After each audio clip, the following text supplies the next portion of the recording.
And very happy to be here. When Michael called me on the 1st of September, I was at the time on day one of a 2-week hotel quarantine in Adelaide.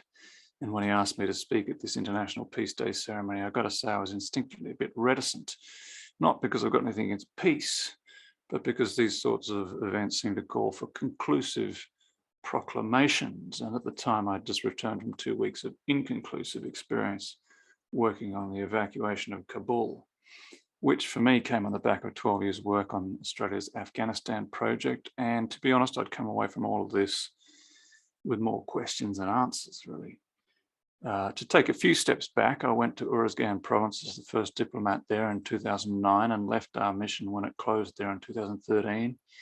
And in the 7 years that followed, I've been keeping myself busy telling the Uruzgan story to people in Australia with a stage show, a book called The Dust of Uruzgan, and a music CD called Dust of Uruzgan.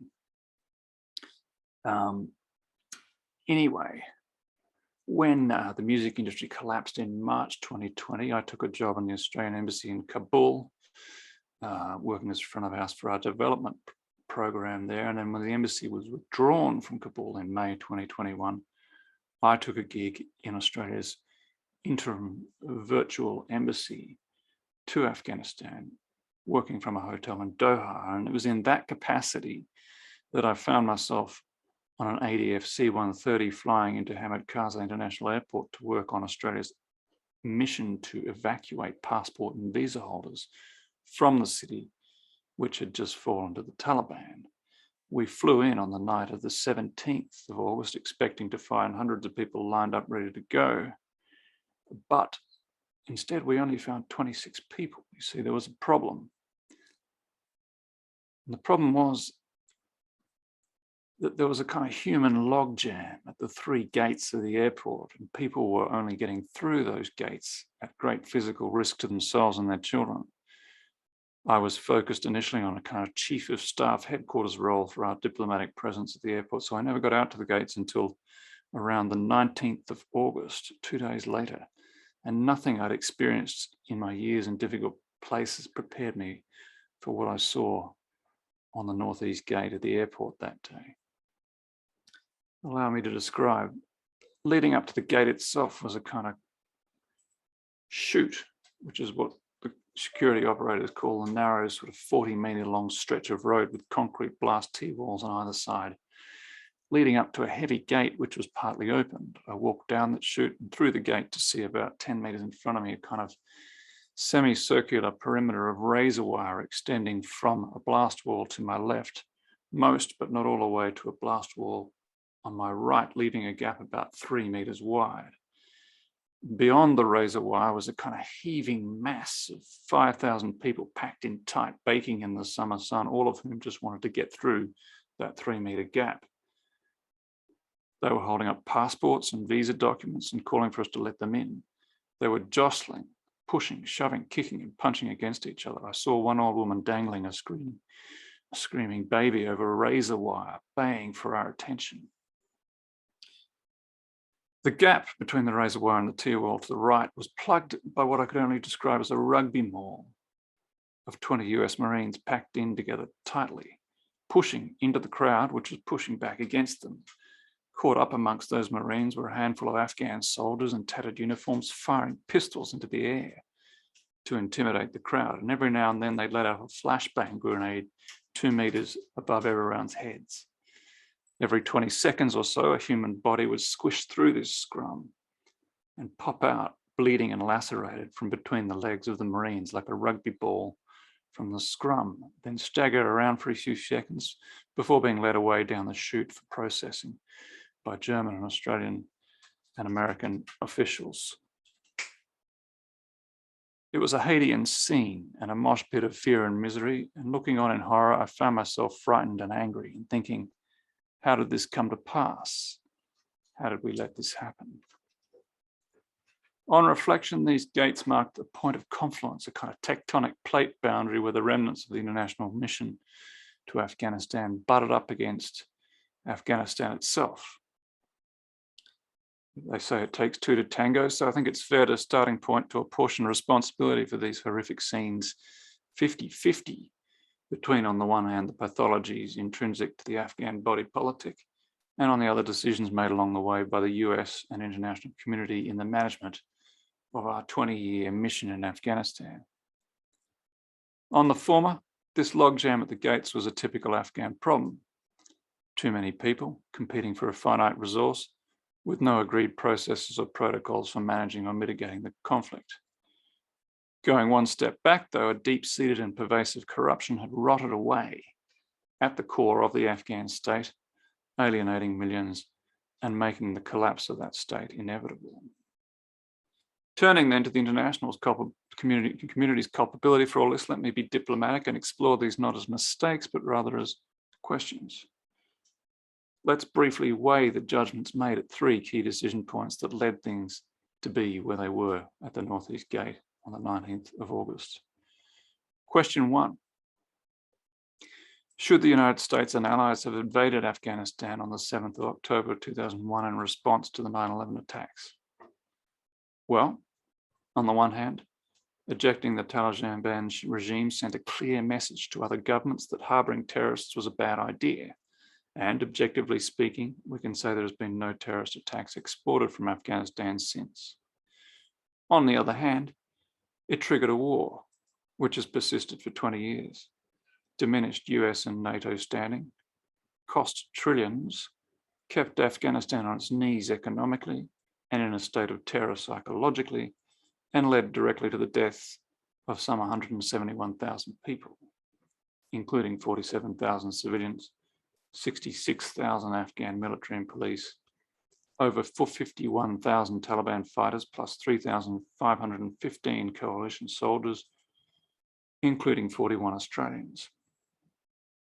Now, those figures are conservative and don't begin to take account of the injuries and trauma. Anyway, be all that as it may, the fact is we did go into Afghanistan and we did overthrow the Taliban in 2001, and this leads to a second question. Having forced regime change, should the international community have just cut and run, or should we have stuck around and set about attempting to build an Afghan state with a Western-style public service?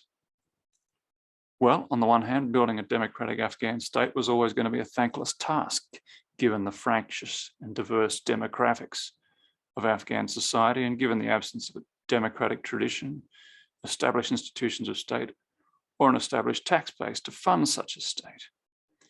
But then on the other hand, as Colin Powell said at the time, you break it, you own it. We couldn't just walk away and leave the place in ruins. We had to do something, and we did. And the state we helped build, created a democratic representation and opportunities for women. It delivered educational services that increased the number of Afghan children in schools from 1 million to 9.7 million. And it delivered health services that increased life expectancy from 44 to 64. Now, that state building project also included the creation and sustainment of an Afghan security forces numbering 300,000, which prima facie should have been sufficient to hold the cities, if not the countryside. And on this foundation of the Afghan state, a vibrant and intelligent civil society developed in the cities.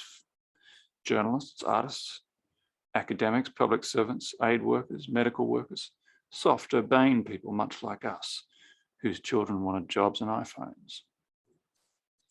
Now, this leads to a third question. 20 years later, having built this state and all that was built upon it, and knowing the Afghan security forces defending it were dependent on their air support and strike for resupply, should the US have decided to cut and run? Well, it's not for me to make judgments about US foreign policy, but that's what the Trump and Biden administrations decided to do. They had lost patience with the Afghanistan project and decided to Marie Kondo it. It turned out that the Afghan state and military was a house of cards built on a tablecloth of American and Allied financial and military support. When the tablecloth was pulled away, there could only be one result, and that's how we got to where we are now and the scenes I described from the Northeast Gate of Hamid Karzai International Airport.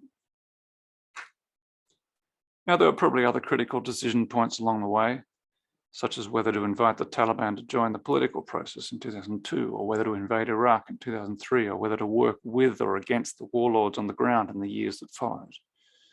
These decisions posed difficult dilemmas for the international community. Had I been in a position of power, I don't know if I would have made them any different.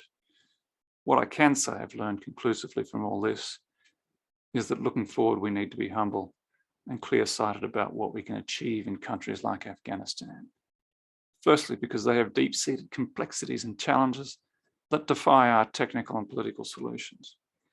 And secondly, because let's face it, we Western nations don't really have the guts, the vision, or the stamina for multi-generational offshore state-building projects. Perhaps then all we can do is learn lessons about what makes a society viable and peaceful and apply those lessons to our own society, in particular, that a well-resourced, high-functioning and accountable public service creates a solid foundation on which everything else can flourish. That a properly resourced and impartial justice system is essential for the civilized management of conflict between us.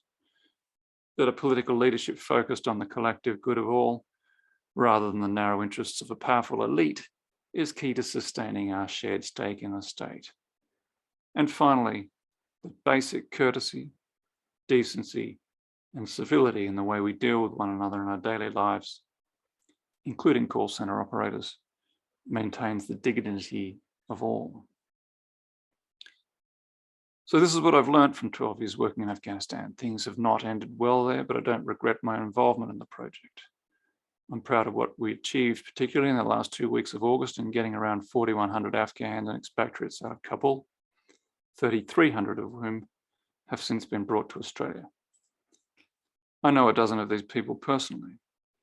3 of them were my direct reports at the embassy. They're smart, purposeful, highly educated professionals who want a better life for their children and to contribute to our society. Some of them will end up driving Ubers. Some will work in petrol stations in Dandenong. Some of them you'll meet taking care of your children or your grandchildren in childcare centres around the country. Others you might run into in 5, 10 or 20 years' time looking after you in a nursing home in your final days. But be assured that their children will seek and find more lucrative and prestigious stations in our society. Some will become doctors, some will become public servants, some will become engineers, and some, but hopefully not too many, will become lawyers. Let's welcome them with an open heart.